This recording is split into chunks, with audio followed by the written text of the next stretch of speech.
Aujourd'hui, Bob Marley, épisode 5. Bonjour les enfants! La dernière fois, je vous ai raconté comment Bob Marley avait été quelque temps homme de main pour son producteur Sir Coxsone et comment il s'était finalement aussi fait prendre en main musicalement par un ancien joueur de domino après s'être converti au rastafarisme. Aujourd'hui, suite et fin de l'histoire d'un sage homme petit par la taille et grand par l'esprit. Et après, on se brosse les dents. En 1971, Bob Marley était déjà un super-héros dans son pays, la Jamaïque. Mais c'est lors d'une tournée en Angleterre qu'il rencontra Chris Blackwell, le fondateur de la maison de disques Island Records, qui allait faire de lui une sorte de Che Guevara de la musique.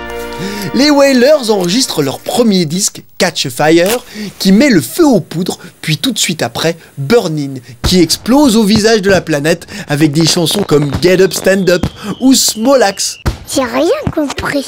Et puis surtout, il y a cette chanson I Shot the Sheriff, qui pourrait se traduire chez nous par J'ai tué le capitaine Martin.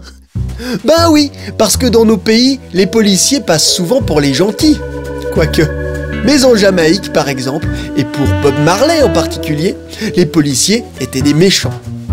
Avec ses chansons rebelles, il commença à intéresser les rockers aussi. Et quand Eric Clapton reprit I Shot the Sheriff en 1974, le monde entier se mit à danser le reggae et à parler de Bob Marley.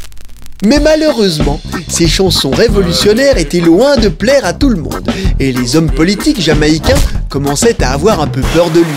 Alors, le 3 décembre 1976, 3 hommes profitèrent que Bob était en train d'éplucher un pamplemousse dans sa cuisine pour entrer avec des pistolets et lui tirer dessus.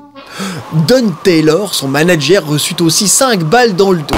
Et Rita, la femme de Bob, qui n'était pas enceinte ce jour-là, en reçut une dans la tête.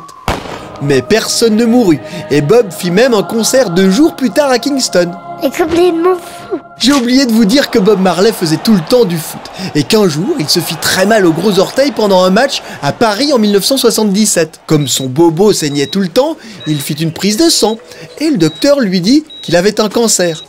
Ensuite, il se fit mal soigner par un ancien officier SS en Autriche, et mourut le 11 mai 1981 à Miami. Bob ne pesait plus que 35 kilos à la fin. Mais ses chansons, elles, continuent à peser très lourd dans le compte en banque de sa maison de disques, dans la tête des gens et dans mon iPod. Allez Bob, lève-toi et chante. Ouh yeah!